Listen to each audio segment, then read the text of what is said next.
네, 스픽스 인터뷰 휴먼 시간입니다. 저희가 평소에는 TV에서 참 많이 뵀던 분들, 주로 특히 정치평론가들 위주로 이 사람은 어떤 사람인가에 대한 이야기들을 많이 담아왔었는데요. 이제 각 정당, 정치의 계절이라는 표현이 어울릴지 모르겠습니다만 적어도 더불어민주당은 이제 본격적인 정치의 계절에 돌입했다고 해도 과언은 아닙니다. 바로 이제 전당대회가 코앞에 남아있고 또 당대표 후보들 또 최고위원 후보들끼리 경쟁을 벌이고 있는 시기이기도 한데요. 저희 방송이 업로드 될 때쯤에는 아마도 각축전을 벌이고 있을 걸로 예상이 됩니다. 자, 이제 본격적으로 컷오프를 앞두고 있는 더불어민주당 그 상황 또 짚어보기도 하고, 또 오늘은 특별하게 청년 정치의 핵심이라고 제가 또 생각하고 있는 바로 그분을 모셔서 당대표에 또 도전장을 내셨기 때문에 그분의 얘기를 또 들어보려고 오늘 이 시간을 마련했습니다. 더불어민주당 당대표 예비 후보이신 이동학 전 최고위원과 이야기 나눠보겠습니다. 어서 오십시오. 반갑습니다. 네. 네. 저희가 거의 한 몇 년 만이라고 얘기하기가 힘들 정도로 되게 오랜만이죠. 한 7, 8년 만이죠. 그 정도 되지 않았을까요? 네, 그 사이에 저희에게 참 많은 변화가 있었네요. 그러게요. 예, 네. 최고위원도 되시고 네. 여러 가지 일들이 많으셨잖아요. 맞습니다. 네. 네. 최고위원을 했을 때를 생각을 해보면 어떠셨어요? 회상을 좀 해보시면. 이제 대통령 선거를 앞두고 제가 최고위원이 지명됐었기 때문에 이 당내에서 어떻게 화합을 만들어 갈까, 네. 또 저희들이 굉장히 많은 또 국민들께서 질책을 하셨던 부분들이 있어서 이것을 어떻게 넘어갈까, 이 국민들의 마음을 어떻게 풀어드릴까, 이런 것들에 대한 고심으로 나날을 보냈었던 것 같아요. 어려운 시기에 이제 최고위원이 되셨기 때문에 제가 이 질문을 드리는 이유도 이게 참 당이 어려울 때 최고위원을 맡아서 지도부의 일원이 된다는 거는 굉장히 무거운 책임감과 동시에 뭔가 말할 때 되게 조심스러워지잖아요. 사실은. 부담감도 상당하죠. 혹시라도 내가 한 말이 어떤 씨앗이 돼서 분란이 된다거나 혹은 갈등을 일으킨다거나, 이것이 좋은 갈등이고 좋은 분란이면 괜찮은데 그렇지 않게 될 경우에는 굉장히 큰 부담이 있을 수밖에 없죠. 그래서 그런 측면에서 어쨌든 그 시기들을 제 스스로 평가하기에는 이렇게 잘 넘겼다, 이렇게 평가하기에는 다소 좀 부족함이 있지 않았나, 저 스스로도 그렇게 좀 성찰을 좀 해봅니다. 최고위원 되고 나서 인터뷰 진짜 많이 했잖아요. 인터뷰 많이 했습니다. 그럴 때마다 되게 힘들었을 것 같아요. 왜냐면 내가 그 텔레비전으로도 많이 봤는데 주로 이제 방어를 하는 입장에 있다 보니까 그 질문들이 되게 내가 저 자리였으면 되게 난처했겠다 싶은 질문들이 꽤 많았거든요. 그렇습니다. 물론 저희가 오늘은 이제 당 대표 예비 후보이시기 때문에 그거와 관련된 얘기를 중점적으로 조금 이따 할 테지만, 그냥 저희도 이제 7, 8년 만에 서로 만난 사이고 사실 고향이 또 같은 또 고향이라서 물론 이제 이거를 안 좋게 바라보시는 분들도 있을 수 있겠지만 그게 아니고요. 저희가 진짜 못 친하게 지내다가 7, 8년 만에 이렇게 보니까 너무 반가워서 그 최고위원 때 인터뷰했던 것 중에 가장 난감한 질문이 이 질문이었다. 혹시 어떤 게 제일 난감했어요? 기억나는 거 있습니까? 뭘 잘못했죠? 잘못한 게 너무 많아서? 잘못한 게 너무 많아가지고. 그러니까 상당히 정부 여당으로서는 잘못을 안 해도 무한 책임을 져야 되는 상황인 거잖아요. 그리고 국민들의 삶이 어려우면 당연히 무한 책임을 또 져야 되는 것이고. 근데 저희가 집권하는 동안에 여당으로서 혹은 정부에서 정책으로 잘못했던 것들, 혹은 발표해놓고 내로남불했던 것들, 이제 또 잘못해놓고 제대로 된 사과, 또 미진한 사과, 그러한 태도와 어떤 또 이 모습들 때문에 이런 것들을 만회하기가 정말 힘들었다, 이런 생각이 들었고, 참 어려운 문제였던 것 같아요. 근데 정치도 결국 사람이 하는 것이기 때문에 맞습니다. 잘못했을 때 어떻게, 그리고 앞으로 더 잘하겠다, 이제 이런 것들을 얘기하는 그 과정이 좀 힘겨웠던 것 같습니다. 앞으로 잘 해야 되고 개선될 점들을 아마 방어하는 인터뷰를 통해서 더 많이 이제 사람이 또 이렇게 말을 하다 보면 이제 정리가 될 때가 있잖아요. 그러니까 인터뷰하면서 우리 민주당이 이렇게 좀 달라져야 될 텐데라는 생각이 아마 지금까지 이어졌기 때문에 그래서 당대표에 출마한 거다라고 볼 수 있겠죠?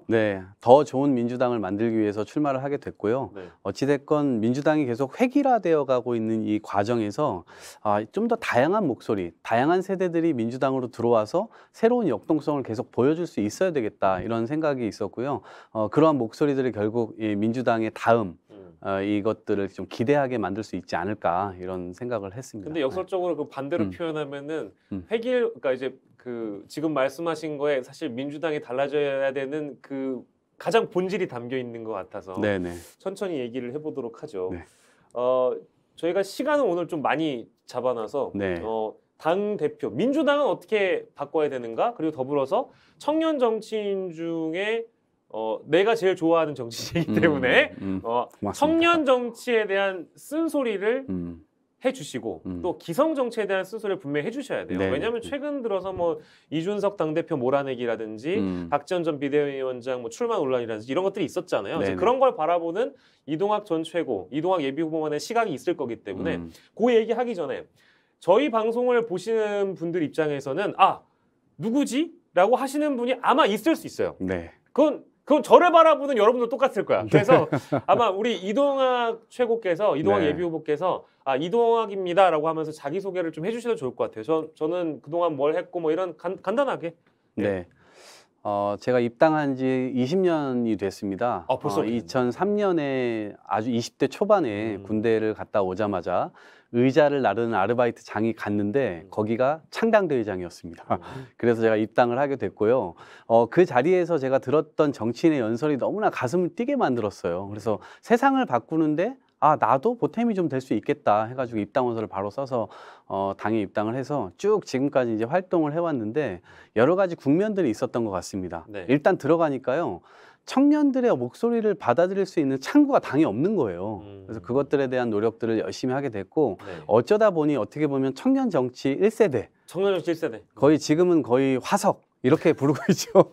그냥 우스갯소리로. 벌써 화석이에요? 네, 우스갯소리로 그렇게 이제 부르고 있고 후배 세대에서 이제 그렇게 부르고 있고요. 그래서 민주당의 젊은 목소리들을 계속해서 들어올 수 있도록 문호를 개방하는 이 노력들을 열심히 해왔습니다. 그리고 2015년도 그리고 2016년도 이렇게 해서 선거에 제가 연거푸 출마를 하게 되면서 당의 이름을 좀 알리게 되기도 하고요. 그 이후로 계속 총선에 한 3번 정도 출마했거든요. 네. 네, 3번 다 떨어졌습니다. 네. 쓴 잔을 마셨죠. 그래서 네네네. 아마 그 언론 보도 뭐 항상 챙기실 테니까 영선 얘기 많이 나오잖아요. 근데 그렇죠. 저는 왜 영선도 당대표를 하는 이제 시대가 됐는데 영선이 뭐 그렇게 뭐 중요합니까? 그리고 뭐 삼선 뭐 중진이면 뭐 합니까? 기성 정치인들 욕 먹는 게 뭐 한두 명이 아닐 텐데 저는 뭐 물론 이제 어떤 경험도 중요하지만 그게 너무 어떤 꼬리표처럼 따라다니는 건 좋지 않은 것 같아서 그 부분은 강조하지 않을게요. 어쨌든 이동학이 어떤 인물인지 이동학은 그동안 민주당에서 어떤 이제 발자취를 남겼는지를 아주 간단하게 설명을 해주셨는데 그 기간 동안 가장 혹시 당대표 출마에 지금이 물론 가장 중요한 시기지만 그 2003년에 평당원으로서의 어떤 생활을 하면서 지금에 이르기까지 가장 기억이 남는 일화 이런 건 어떤 걸까요? 혹시? 저는 한 12년 정도가 됐을 때 당시에 제가 34살이었습니다. 그러니까 전국 청년위원장 선거를 처음 나갔거든요. 근데 이제 그때 들었던 말이 너가 벌써부터 청년위원장에 나와? 이런 얘기였어요. 그러니까 대부분 청년위원회의 구성이 40대 중심으로 되어 있습니다. 그렇죠. 그러다 보니까 20, 30대가 뭔가 목소리를 내기가 굉장히 어렵고 34살만 해도 청년의 중심이라고 생각할 텐데 당에서는 굉장히 어린 나이인 거예요. 근데 이제 그때 나갔을 때 이 현역 의원들을 꺾고 현장에서 1위를 했던 기억이 있습니다. 그래서 그때 이 12년간의 어떻게 보면 무명의 이 당 생활을 통해서 그때 이제 뭔가 분출을 시켰던 것 같고요. 그때부터 좀 목소리를 내올 수 있는 그런 계기가 좀 생기지 않았나. 결국 도전을 통해서 저의 마이크를 확보하고 그때부터 좀 당의 어떤 쓴소리라든가 같이 가야 될 방향 그리고 또 응원의 목소리 이런 것들을 계속해서 내왔었던 것 같습니다. 저는 개인적으로 이동학이라는 인물을 대중에 잘 알리게 된 계기는 문재인 후보 당시에 이제 연설 같은 거 하러 다니면서 이제 각 지역을 누비셨잖아요, 사실은. 근데 그런 연설들이 되게 기억에 많이 남기도 했고 실제 연설 같은 거 시키면 주저하지 않는 스타일이잖아요. 잘 하고 좋아하잖아요, 또. 그래서 뉴스에서 어쨌든 이번 뭐 총선에서 가장 든든한 응원군은 누구냐 할 때 저쪽 당에서도 그렇고 저희 당에서도 그렇고 그래서 이동학을 네. 제 입으로 제가 이걸 얘기하는 게 좀 아니요 괜찮아요. 이래도 되나 싶을 정도인데 네네네. 네, 그렇게 해서 뉴스 보도도 되기도 했고요. 네네. 네. 그런 저도 그 연설, 뭐 방송 말하는 거 이렇게 막 부끄러워하지 않고 좋아하는 편인데 대중들 앞에서 그렇게 액티브하게, 에너제틱하게 연설을 하는 비결은 뭡니까? 이게 왜냐면 연결되잖아. 어차피 또 연설을 해야 되잖아. 네, 이것은 경험일 것 같아요. 예. 그리고 끊임없이 상상하는 거예요. 예. 내가 저 무대에서 누구를 상대로 어떤 말을 하고 있는지 이거를 계속 상상합니다. 그래서 늘 제가 어렸을 때부터 어떤 무대에서 어떤 사람들을 상대로 해서 그 이미지 이게 마인드 컨트롤이라고 하나요? 네. 끊임없이 그 상상 속의 무대를 만들고 저를 그 안에 집어넣는 거예요. 그래서 거기에서 사람들의 반응을 늘 상상하고 어떤 세상을 만들자라고 제가 연설하고 있는 생각들을 굉장히 많이 합니다. 그게 많이 도움이 됐고요. 실제로는 그 현장에서 연설을 해보는 경험, 이것도 굉장히 중요하죠. 그래서 저의 개인적 경험으로는 어쨌든 총선 때 2016년도 총선 때 낙선하고 나서 그 경선에서 낙선하고 나서 다른 많은 후보자들을 전국을 돌면서 이제 유세차에서 연설을 했던 그때가 어쩌면 저에게 굉장히 큰 경험의 무대를 선사해 준 것이 아닌가. 전국을 돌면서 우리 당 후보를 당선시켜야 된다라고 목이 터져라고 이제 연설을 하고 다녔으니까요. 그런 게 참 큰 도움이 됐던 것 같습니다. 연설의 횟수는 사실 셀 수 없죠. 거의 몇백, 천. 그때 심지어 어땠냐면 목소리가 나오지 않아서 어느 도봉구에 가가지고는 제가 무언 연설까지 했습니다. 무언 연설은 뭐예요? 말을 하지 않고 표정과 손동작으로만 연설을 하는 거예요. 되게 뭔가 의미도 있고 괜찮다. 그런데도 대중의 반응들을 막 이끌어내고 그래서 막 뜨거운 박수도 막 이렇게 말 전혀 하지 않고 마이크 잡고 그냥 막 이렇게만 하는데도 이제 그런 연설까지도 제가 해봤습니다. 뭐 이런 얘기는 이거 솔직하게 대답 안 해줘도 돼요. 왜냐하면 지금 이제 이동학 그 예비 후보에게는 우군을 모아야 되는 시기이기도 하고 뭔가 이제 그 사람에 대한 야박한 평가랄까 이런 걸 할 수 없잖아요. 근데 이제 연설은 사실 나를 위한 연설도 있지만 남을 위한 연설이 있는데 아까 얘기했던 연설의 여러 그 회차 중에 남을 위한 연설을 좀 많이 하긴 했잖아요. 그렇죠. 근데 그렇게 도와줬는데 솔직히 조금 서운하게 만들었던 그런 정치인들이나 동료들은 없었어요? 근데 내가 이렇게 도와줬는데 좀 서운했다 이런 사람 있을 수 있잖아. 아니 뭐 실명을 얘기하긴 그러니까 얘기는 안 하고 그냥 솔직히 얘기 안 해도 돼요. 근데 하지만 있었어요. 그냥 열심히 정말 가가지고 도와주고 골목길까지 막 돌면서 막 열심히 했는데 누구시죠? 저를 전혀 못 알아볼 때. 그런 거. 그런 것도 좀 서운했고. 그런 거 서운하죠. 아무튼 연설의 대가, 스피치의 대가, 또 연설하면 바로 이 사람. 이게 뭐 여야를 막론하고 아무튼 이동학이라는 어떤 스피커는 굉장히 매력적인 사람임에는 분명한 것 같습니다. 본인 스스로도 지금 어떤 연설에 자신이 있다는 말씀을 좀 해주셨어요. 그 자연스럽게 그 연설 뭐 혹은 활동에 대한 얘기가 나왔기 때문에 이제 민주당의 당 대표 예비 후보로서 나서는 포부는 앞서서 조금 밝혀줬던 것 같아요. 근데 어떻게 달라져야 되겠다라기보다 일단 문제점부터 좀 얘기를 하는 게 좋을 것 같아요. 많은 문제점, 당의 문제점을 이제 좀 이제 열어볼까요? 어떤 게 가장 문제였다고 생각해요? 저는 제가 20년 동안 당 생활을 하면서도 그렇고 지금 많은 국민들께서 정치권에 실망하고 있는 부분도 그렇고 정치가 제대로 작동하고 있는가? 여기에 대한 의문이 좀 있을 것 같습니다. 저도 의문이 있고요. 이건 왜 그러냐면 상대방을 발목 잡고 무너뜨리면 나에게 기회가 오는 체계의 정치입니다. 그러니까 내가 잘해서 얘네들한테 한번 희망을 줘볼까? 라고 하는 것보다는 얘네가 못했으니까 미워서 얘네에게 기회를 주는 그렇게 해서 집권하게 되면 또다시 얘네가 못할 거 아닙니까? 얘네들은 끊임없이 발목을 잡고 그것이 계속 반복되는 겁니다. 이게 뭐지? 도대체 왜 한국 정치가 이렇게 가지? 이런 것에 대해서 의문을 품고 있는 것이고 민주당이 그 기득권 안에 들어가서 즐기고 있는 모습까지는 아니어도 최소한 이것을 방관하고 있다. 전 이 자체가 굉장히 큰 문제라고 보고요. 그래서 정치가 작동하지 않는 그래도 이 결과를 통해서 결국 국민들의 삶을 나아지게 해야 되는 정치가 아니라 끊임없이 상대를 발목 잡고 그러니까 결국 안 좋은 결과가 국민들에게 갈 수밖에 없죠.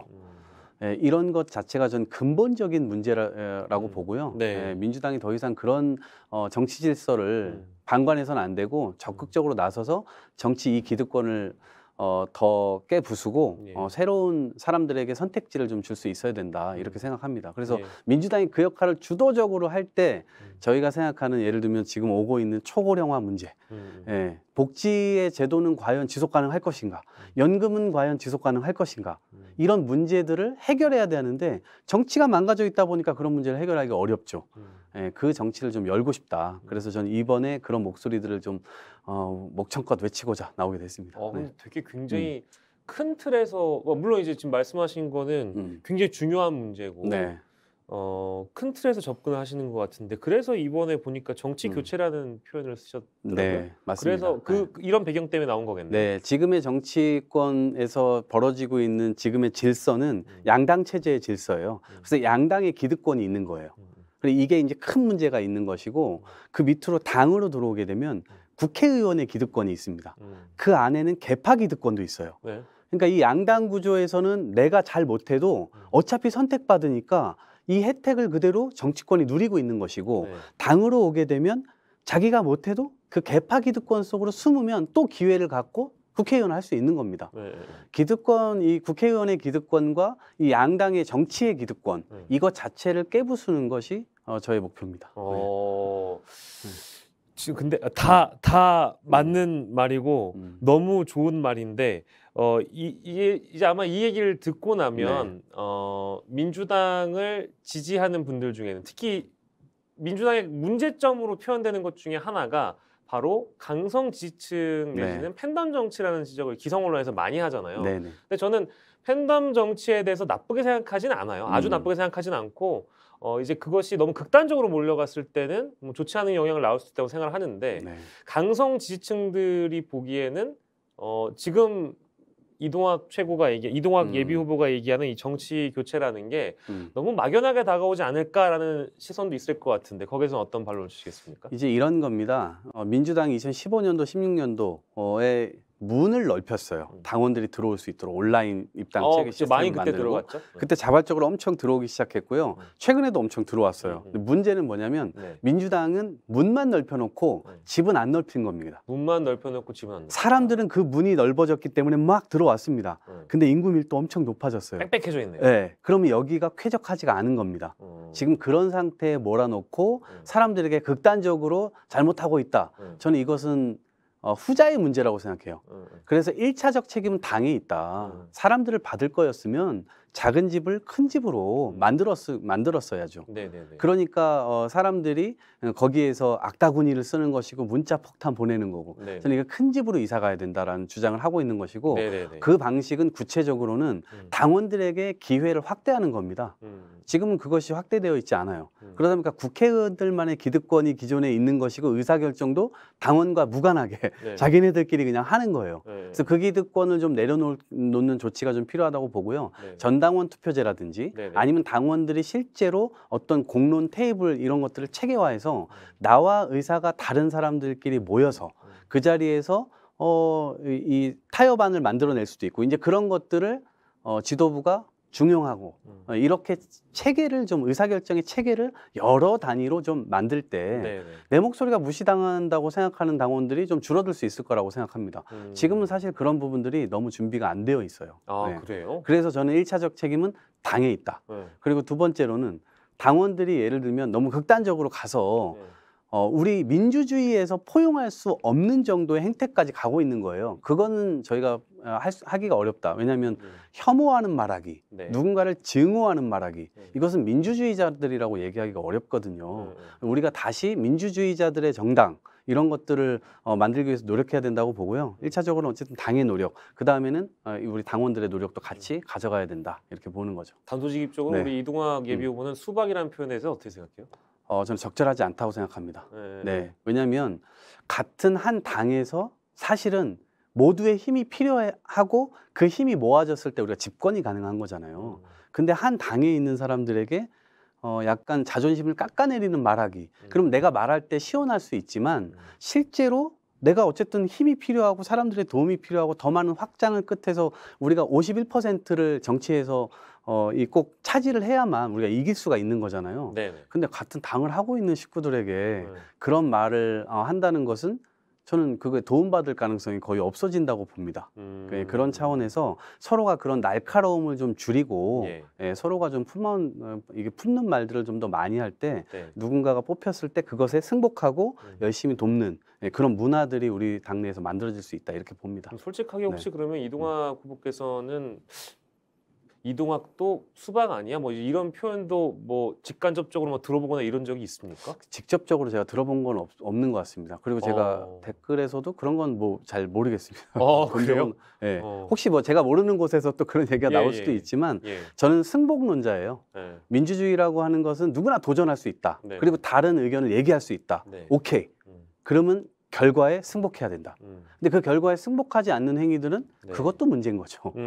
그래서 저는 민주주의자들은 결국 승복하는 것이고 따르는 것이고 그 결과를 같이 이제 공동의 결과를 만들어내기 위해서 노력해 나가는 것이 우리 민주당이 지향해 가야 될 방향이라고 생각합니다. 근데 굉장히 긍정적이고 희망적으로 말씀해 주셨고 정치 교체, 민주당이 앞으로 어떤 정치를 보여줘야 되고 지금까지 어떤 문제점이 있었는지를 엿볼 수 있는 말하기를 해 주셨는데 대부분의 언론에서 이제 평가하기로는 더불어민주당은 여전히 강성 지지층에 끌려다니고 있다라는 거를 강조하고 있고 실제 이번에 출마한 최고위원 후보들이나 당대표 후보들조차도 그들의 목소리에 귀를 기울이는 척을 하지 않으면 이게 당선될 가능성이 없다라고 느끼는 현장의 목소리가 저도 이제 실제 듣거든요. 그렇죠. 그걸 아마 이동학 예비후보께서 너무 잘하실 것 같아서 그게 참 딜레마일 것 같다는 생각이 좀 듭니다. 그래서 제가 말씀드리는 게 계속 그 방향으로 가면 우리 당은 축소될 겁니다.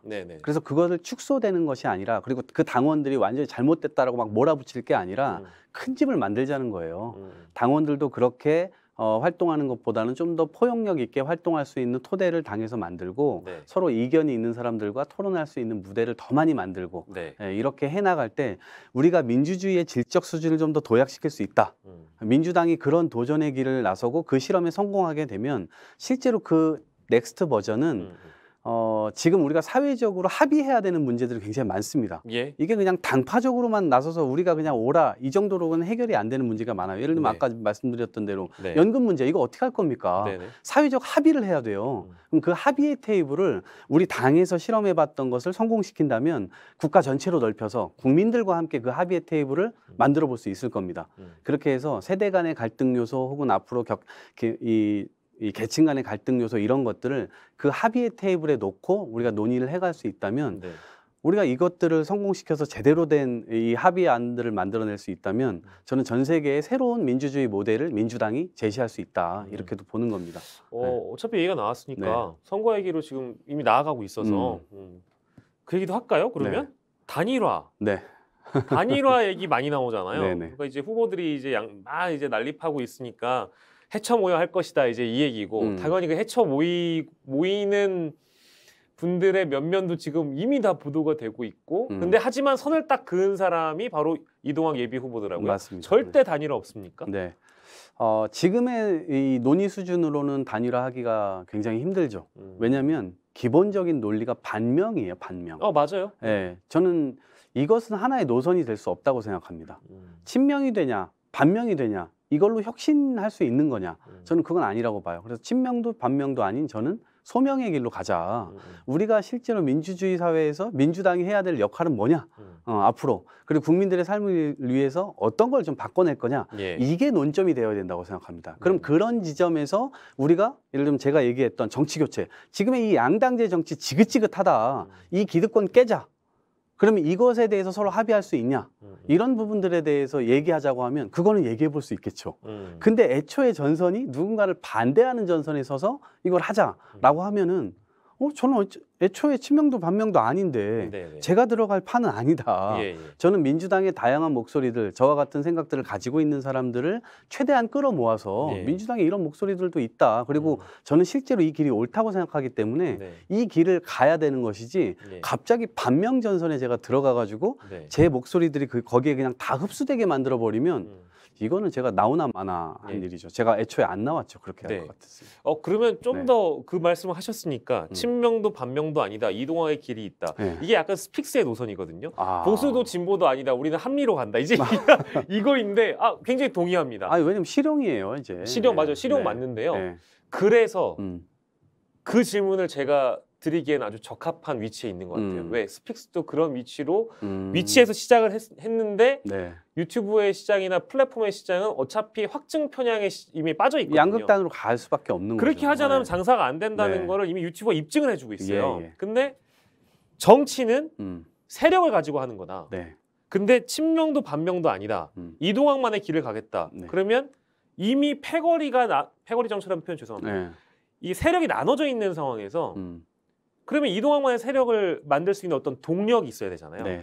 그것은 무엇일까요? 저처럼 생각하는 사람들이 전 분명히 있을 것이라고 생각하고요. 지금 이 과정에서도 저 혼자 개인의 결단으로 나온 것은 아니었고요.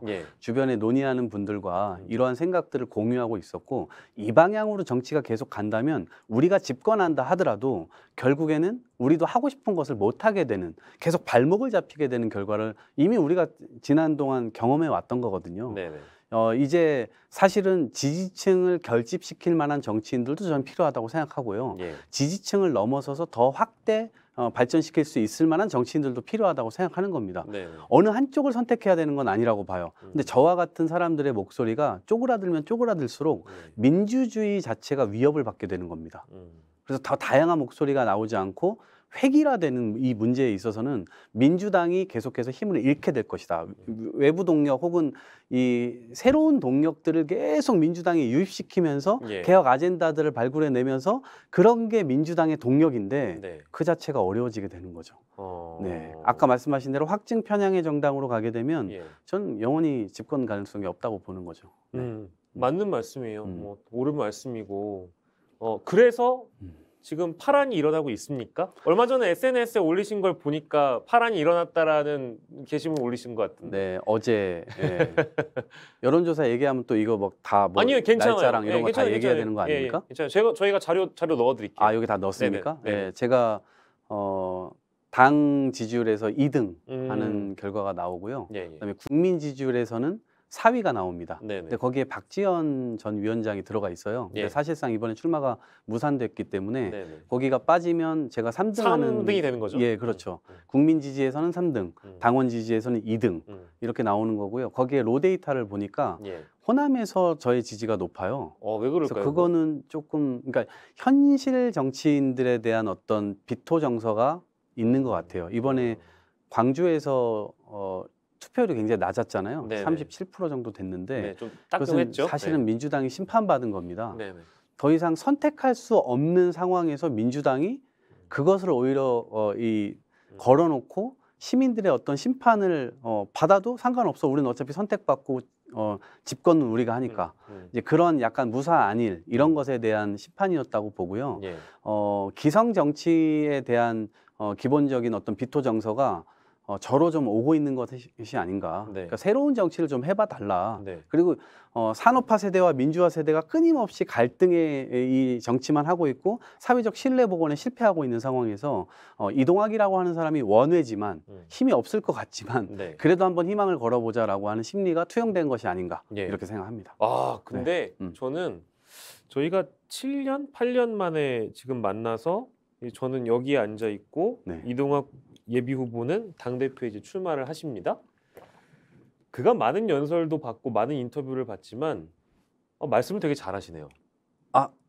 근데 너무 진지하게 가면은 이게 아니에요. 시청자분들께서 많이 잘 보실지 모르겠어요. 아니요, 괜찮습니다. 괜찮습니다. 이거는 이제 그런 어떤 의미보다 굉장히 이건 귀한 인터뷰라는 생각이 들어서. 자, 그러면 그럼 좋아요. 어쨌든 요 지금 말씀하신 거 요거 좀 살려서 출판사에서 제가 세계 여행 갔다 왔잖아요. 알죠. 세계 여행 갔다 오니까 여러 출판사에서 저한테 제안을 막 하는 거예요. 근데 그게 뭐냐면 저는 세계 여행 갔다 왔는데 유명한 사람도 아니고 아무것도 아니잖아요. 그때 이제 그러는 거예요. 지금은 책이 많이 안 팔릴 겁니다. 그런데 일단 하나 써놓고 싶습니다.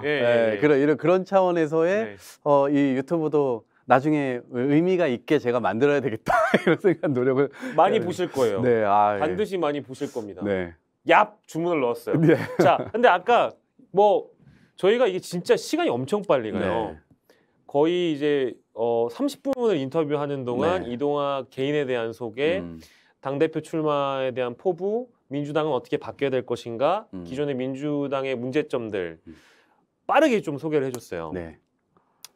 근데 보시는 분들이 현안 관련된 것도 궁금하실 거고, 그리고 민주당에 걸려있는 이슈 중에 아까 잠깐 얘기했던 그 지지율, 뭐 거기 나왔던 박지원 전 비대위원장의 얘기가 거론이 많이 됩니다. 근데 여전히 사실은 그 뭐 정치 토크나 이런 프로그램에서 소비가 되는 주제 중에 하나일 수밖에 없는 게 청년 정치에 대한 부분이에요. 네, 네. 청년 정치의 1세대고 네. 그리고 박지원 전 비대위원장이 이번에 출마 논란을 보면서 나는 이동학 개인이 어떤 생각을 했을까 되게 궁금했었거든요. 근데 실제 인터뷰도 제가 하시는 거 보고 뭐 이제 이동학 예비 후보도 그런 생각 갖고 있었구나 하면 동의를 했었거든요. 또 저희 스픽스에 오셨으니까 출마 논란은 어떻게 보세요? 야박했다 민주당이? 저는요 저런 형태의 청년 정치인, 약간 괴상한, 그러니까 뭐 이 표현이 어울릴지 모르겠지만 네네. 이 괴상한 캐릭터가 나타났다. 실제로 본인이 가지고 있는 것이 아무것도 없어요. 그런데 170석의 이 정당에서 그 많은 국회의원들, 짱짱한 국회의원들을 상대로 예. 자신의 의견을 굽히지 않고 얘기합니다.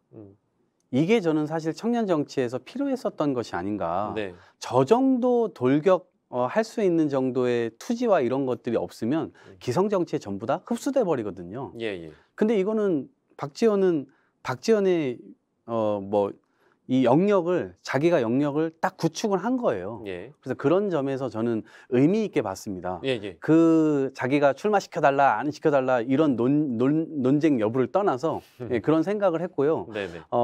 이 정치는요 어차피 해석의 문제예요. 타협의 문제고 결정을 어떻게 하느냐의 문제예요. 네. 그 조항도 단서 조항이었습니다. 이렇게 결정해도 되고 이렇게 결정해도 되는 거였어요. 네네. 그렇다면 저는 조금 더 유연하게 우리 당이 결정을 하는 것이 좋지 않았을까. 네. 그러니까 제가 박지원 위원장이 당원들로부터 굉장히 많은 비토를 받고 있다는 거 알고 있죠. 예. 그렇지만 그거를 기회를 주고 거기에서 확인을 해보는 것도 전 나쁘지 않았다고 평가를 생각합니다. 받았으면 된다. 네, 그리고요 실제 그것이 나쁘게 평가받든 아니면은 실제로 목소리가 큰 분들의 목소리들이 많이 나오고 있기 때문에 전당대회에서 작은 목소리 혹은 목소리를 내지 않는 사람들도 선택권을 가지고 있는 거거든요. 그 사람들까지 포함해서 이런 목소리들을 어느 정도의 수치까지 만들 수 있는지를 우리가 확인해 보는 것도 유의미한 작업이었다고 보고, 예. 그래서 결과적으로는 저는 어쨌든 좀 아쉽게 됐다 네. 이런 생각이 들고, 향후에는 저는 이거보다 사실은 더 나가는 목소리들조차도 네. 민주당이 아주 유연하게 대처해서 빠르게 이런 것들을 포섭하고 포용하고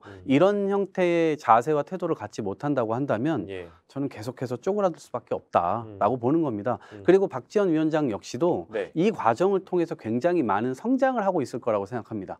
많은 사람들이 뭐 누군가는 막 꼬마라고 얘기하기도 하고 네. 쥐가 뭘 알아. 그러니까 이 존칭 같은 걸 생략하고 막 얘기하기도 해요. 네. 저는 이제 그러한 어떤 여러 가지 이제 그 본인 스스로가 이 과정들을 통해서 굉장히 앞으로 튼튼한 정치인으로 나아갈 수 있을 것이라는 생각을 하고요. 예. 저도 그런 기대를 좀 하는 편입니다. 선배들이 보기에 청년 정치인, 선배들이 보기에 정치 신인으로서 박지원뿐만 아니라 무수히 많은 신인 정치인, 청년 정치인들이 보수 정당이 아닌 진보 정당에서 이동학 같은 인물들이 목소리를 안 냈던 건 아니잖아요. 네네. 그죠? 네. 근데 거의 20년 동안 당 생활을 하시면서 그래도 이 정도까지는 발전했다고 보십니까? 어떻습니까? 지금 보세요. 제가 나이가 40입니다. 우리 나이 40인데 예, 40이죠. 당대표에 도전했던 기억이 있습니까? 사실은 사람들이 이동학 까면 안 돼. 너 까면 돼? 너가 지금 여기 왜 나왔어? 이렇게 얘기하시겠지만 도전하는 겁니다. 최고위원들 원외 그리고 원내에서 청년층이 굉장히 많이 나왔어요. 예. 물론 전부 다 예선 탈락할 수도 있습니다. 그거 각오하고 나온 거예요. 그렇지만 과거에는 보여주지 못했던 장면들이라고 생각합니다. 예. 청년들이 마구마구 도전할 수 있는 정당, 이게 민주당이에요. 이게 민주당의 힘입니다. 네. 그런데 이것들을 계속해서 막는다고 해서 청년들 스스로가 자기가 우리가 국민들의 삶을 지키겠다고 정치를 마음먹고 뛰어들어서 지금 하고 있잖아요. 네. 그런 것에 대해서 그 시선에 대해서 내가 쫄아가지고 도전할 걸 도전하지 않고 이러면 어떻게 사회 변화가 일어나겠습니까? 맞습니다. 우리 같은 도전자들이 계속해서 나오고 그 나오는 동시에 그 선거 과정을 통해서 청년 정치인들이 성장할 수 있을 거라고 생각해요. 네. 저 역시도 그런 과정인 것이고 그런데 단순히 이 전당대회를 제가 성장하기 위해서 혹은 장난으로 이런 건 절대 아닙니다. 예, 그래서 그런 부분들은 아니고 저도 굉장히 부담스러운 등록비와 앞으로 그런 이제 감당하기 어려운 이제 그런 것들 다 감수하고 나오는 거거든요. 그리고 이렇게 나왔을 때는 뭐 응원해 주시는 분들도 있지만 표면적으로 막 대놓고 비난하시는 분들도 꽤 많습니다. 이걸 견디기가 상당히 어려워요.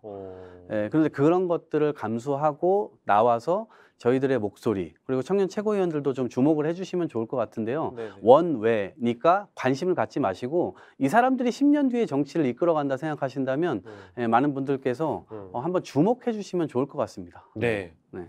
이동학의 정치와 목소리를 응원합니다. 예. 박지원 이거 어차피 주제 중에 나올 얘기였어요. 남의 당 얘기긴 합니다. 이준석 당대표.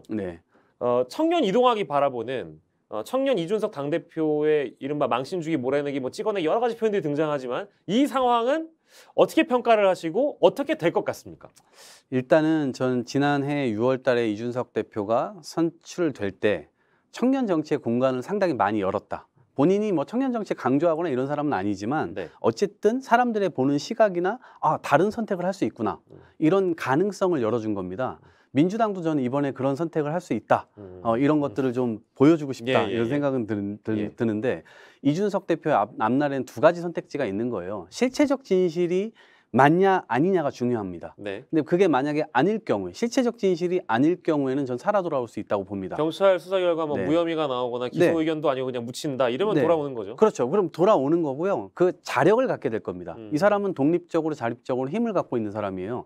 그런데 저는 어쨌든 그 이준석식의 정치 이 방식에 대해서는 전 동의하지 못하는 면들이 있는데 왜냐하면 갈등을 오히려 양산하는 정치고 이것들을 봉합하는 정치가 아닙니다. 그러다 보니까 오히려 갈등 비용이 사회적으로 더 많이 발생하는 그런 정치를 하고 있기 때문에 그런 것에 대해서는 동의하기 어렵지만 어쨌거나 다시 돌아오게 된다면 굉장히 큰 스피커가 될 것이고 심지어는 저쪽 당에서 당대표가 됐던 것처럼 연령대가 좀 40세가 넘어간다면 대통령 후보가 될 수도 있지 않을까 이런 생각을 하고요. 돌아올 수 있다면요. 돌아올 수 있다면? 만약에 실체적 진실에서 그것이 그렇게 된다고 한다면 저는 다 물거품이 되는 거죠. 그냥 끝난다고 보는 거죠. 좋습니다. 뭐 그 얘기까지 나왔으니까 자연스럽게 이제 국민의힘 얘기했으니까 당연히 이제 더불어민주당의 당 대표가 되실 분은 어디를 견제하는가? 국민의힘도 당연히 견제하겠지만 정부 여당 아니겠습니까? 그래서 윤석열 정부에 대한 얘기도 해볼게요. 2개월 지났습니다. 어떻게 평가하세요? 한 5년 지난 것 같습니다. 앞에서 어후 해버렸어요. 이렇게 피로감이 있을 거라고는 또 전에 상상하지 못했는데 어찌 보면 문재인 정부 혹은 우리 더불어민주당의 반감에 의해서 된 사람입니다. 그리고 실제 그것들을 굉장히 선거에서 많이 이용을 했고요. 그래서 공정, 정의, 상식 이런 것들을 복원하겠다라면서 당선이 된 것이고 근데 그 이후에 바로 보여주는 행보들은 그런 것과는 좀 거리가 굉장히 먼 것 같습니다. 그리고 실제로 선거 과정에서 김건희 여사가 굉장히 문제가 많이 됐는데 그래서 그 기자회견까지 했잖아요. 7분 이렇게 해서 기자회견을 했는데 내조만 하겠다. 밖으로 나가지 않겠다. 아무 역할 하지 않겠다. 이렇게 얘기를 했지만 아무런 해명 절차나 이런 것들 없이 국빈 방문하는데 같이 가게 되고 실제로 언론에 계속 노출을 해왔단 말이죠. 그러니까 국민들 입장에서는 약간 왕비놀이 하는 거 아니야?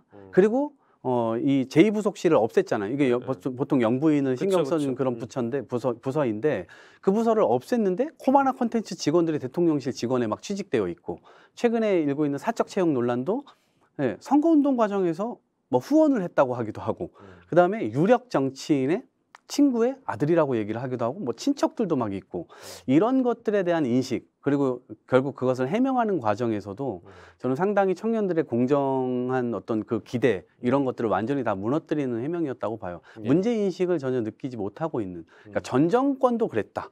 문 정부도 그렇게 하지 않았냐. 그런 것들을 다 인정한다 하더라도 문 정부보다는 잘하겠다고 해서 집권을 한 거 아닙니까? 근데 전 정부도 그랬으니까 우리도 상관없다는 투의 논리는 수긍하기가 어려울 겁니다. 많은 국민들께서 그런 지점들에 대해서 실망을 많이 하고 있는 것이고 그게 불과 인사 문제를 포함해서 2개월밖에 되지 않았다는 것은 굉장히 큰 문제라고 볼 수 있죠. 민주당 내부에서는 이거는 우리가 생각했던 것보다 훨씬 심한데, 그러니까 이거라는 이제 주체는 사실 윤석열 정부입니다. 네. 이 한 인물에 대해서 얘기를 하는 게 아니고 그런 여론이 팽배한 나머지, 그러니까 저는 이제 저희 방송을 보시는 분들이 당연히 뭐 진보도 있고 보수도 있을 수 있으니까 보수 쪽에서 질문을 드린다면 박홍근 원내대표가 본회의에서 이제 교섭단체 대표 연설을 하는데 탄핵이라는 표현을 썼단 말이에요. 이제 그게 좀 4년 10개월이나 남은 대통령 임기가 있는데 탄핵 얘기한 건 너무 오버하고 막 나가는 거 아닌가? 이제 이런 지적들이 있더군요. 네. 그거에 대해서는 어떻게 생각하세요? 저는 지금 수준에서 꺼냈던 얘기 이거는 좀 적절하지 않았다라고 생각하고요. 사실은 그러한 실망감들이나 이런 것들은 국민 속에서 누적되고 이런 것들이 분출될 때 이렇게 해야 되는데 우리가 그걸 리드한다라고 한다면 그건 좀 정치적으로 굉장히 큰 부담이 있을 겁니다. 그래서 그렇게 하는 것은 저는 적절하지 않다 이렇게 생각하고요. 다만 지금 이제 윤석열 정부의 문제는 준비 없이 집권했다는 겁니다. 그리고 아시다시피 국민의힘도 탄핵 이후에 계속 쪼개지고 갈라지고 다시 합쳐지고 이 하는 과정에서 아무런 것도 개선된 바 없습니다. 그냥 당원들의 선출에 의해서 이준석 대표가 뽑혔을 뿐이에요. 원래 그런 짜장면에 그냥 콩자반 하나 얹어놨을 뿐입니다. 그런데 거기에 사실은 상당히 많은 이제 이게 매직이라고 해야 되나요? 아니면 좀 약간 함정 이런 것들이 있었던 거죠. 그래서 그것이 바로 지금 드러나고 있는 상황인 것이라고 보고요. 그런 지점에서는 또 이런 얘기들을 하면 또 저희들을 또 돌아보게 되고 또 성찰하게 되고 그래서 저희들은 더 잘해야 되겠다 이런 다짐을 또 한 번씩 더 해보게 되고 이번 전당대회를 통해서 우리가 통렬하게 반성을 하고 국민들께 사과드릴 건 또 사과드리면서 미래의 비전 제시나 지금 윤석열 정부가 민생이 저렇게 어려운데 안보 문제나 국방 문제 이런 거 옛날 캐비넷 뒤져가지고 서류 뒤져서 야 이거 잘못한 거야 빨리 수사해 이런 식의 복수국을 펼치고 있는 이 정치 저는 이번 당대표 선거에서 제가 나서게 된 계기도 복수국의 정치를 끝내야 되겠다. 민주당이 그 방향으로 정치를 제대로 작동시키는 방향으로 끌고 갈 때 좀 국민들의 선택도 다시 받을 수 있다 이렇게 생각합니다. 질문 하나 드렸는데 기승 전당대회로 가는 이 화술의 마법사 사정정국으로 나아갈 수도 있다는 전망은 워낙에 많이 나왔잖아요. 지금 이제 그런 움직임도 보이고 있어서 전 정권 뭐 이제 다 털어내기다 이제 이런 식인데 실제로 사정정국으로 간다고 보세요 그러면? 지금 그렇게 가고 있는 거죠. 이미 가고 있다? 근데 그렇게 가면 윤석열 정부의 어떤 동력이 생길까요? 저는 국민들이 그게 우선이라고 생각하지 않을 겁니다. 그래서 실제로 이렇게 되게 되면 부처가 어떠한 일들을 했을 때 정부의 입맛에 맞게 자신들의 입장을 팍팍 바꾸고 이렇게 되면은 정치적인 신뢰도 떨어질 뿐만 아니라 공무원 세계 자체가 국민들의 신뢰를 잃게 됩니다. 그러면 도대체 누구를 위해서 일을 하고 있는 공무원들이지? 누구를 위해서 일을 하고 있는 정부들이지? 이런 생각을 할 수밖에 없어요. 사회적 신뢰가 바닥나면요. 정치인들이 혹은 행정가들이 어떤 이야기들을 했을 때 그것을 지지하거나 그런 것들을 또 바뀔 거 아니야. 이런 이 신뢰가 무너지는 형태의 계속해서 그런 기억들을 국민들께 남겨준다고 한다면 정치인들이 지금 자기 스스로 정치를 계속 지우고 있는 거예요. 자기가 서 있는 지대를 계속 지금 쳐내고 있는 거예요. 그래서 나중에 서 있을 곳이 없게 될 겁니다. 지금도 사실은 한켠에서는 고소고발 이런 것들 계속 하잖아요. 근데 정치는 아시다시피 타협하고 토론하고 그 결과를 통해서 국민들께 좋은 세상을 만들어드리고 이런 건데 그게 아니라 타협이 잘 안 되니까 고소고발해서 계속 사법부, 그러니까 법관들이나 검찰이나 경찰 이런 사람들이 사실상 정치적 결정을 내리도록 정치인들이 자꾸 거기다가 결정해 주세요 이러고 있는 겁니다. 정치가 왜 필요합니까 이런 세상에서. 이거를 복원해야 되는 거죠. 저희 마무리할 건데요. 저는 오늘 길지 않은 시간, 혹은 뭐 짧지 않은 시간, 길지 않은 시간, 뭐 어쨌든 자기 철학이 있는 사람이라고 제가 늘 생각했거든요. 근데 뭐 그간 이제 뭐 선거도 나가서 좀 쓴 잔도 마셔보시고 여러 가지 이제 경험들이 누적돼서 지금의 이동학 예비 후보는 어떤 후보에게도 뒤지지 않는 자기 철학이 있는 정치인이 되신 것 같아서 너무 아유, 보기 좋습니다. 아직 갈 길이 멉니다. 네. 네. 자, 이제 마무리할 시간인데 처음에 잠깐 얘기하셨지만 이제 우리 당원들께 호소하는 마지막 한마디를 해주시고 마무리를 하면 될 것 같습니다. 네, 국민 여러분, 우리 당원 여러분, 민주당이 그동안 민주주의를 열기 위해서 굉장히 많은 노력들을 해왔습니다. 그 전제는요, 나와 의견이 다른 사람들과 한 테이블에 앉아서 같이 대화하고 토론할 수 있다는 겁니다. 그런데 상대방이 과연 대화의 상대야? 혹은 이 사람들은 그런 선의를 가진 사람들이야? 라고 의심하기 시작하면 이 사회 바깥으로 계속 그들을 쫓아낼 수밖에 없습니다. 그렇게 되면 우리가 만들고자 하는 이 공론장을 통해서 이 공동체를 앞으로 발전시켜 나가야 되는 그 우리의 롤 자체가 굉장히 흔들릴 가능성이 큽니다. 그렇게 되면 실제로 서구에서 나타나고 있는 포퓰리즘 이런 정치, 아무것도 합의해낼 수 없는 그런 정치, 우리가 결정해서 우리가 해낸 것도 다른 정부가 들어와서 이걸 또 다시 다 뒤집어 버리는 이런 결과들을 계속 맞이할 수밖에 없거든요. 결국 우리는 합의의 정치로 나아갈 수밖에 없습니다. 그래서 과거에 노무현 대통령께서도 사회적 신뢰가 굉장히 중요하다. 그리고 우리가 힘을 가지고 결정했다 하더라도 상대방의 동의 없이 결정한 것들은 굉장히 취약함 속에서 그것이 위태위태할 수밖에 없다라는 말씀을 많이 하셨는데 저는 그런 사회적 신뢰를 복원하고 싶고요. 민주당이 우리가 당원들과 함께 그런 세상을 만들어 갔으면 좋겠습니다. 그리고 제가 이번 왜 정치 교체를 외치고 있냐면요. 실제 정치가 작동하도록 합의의 정치가 작동될 수 있다 그러면 저는 사실 우리 어머니 아버지들의 삶을 구하고 싶어서 나오게 됐는데요. 초고령화 속도가 전 세계에서 가장 빠른 나라입니다. 일본이 고령화 사회에서 초고령 사회로 가기까지 36년이 걸렸는데요. 우리나라는 25년 만에 주파합니다.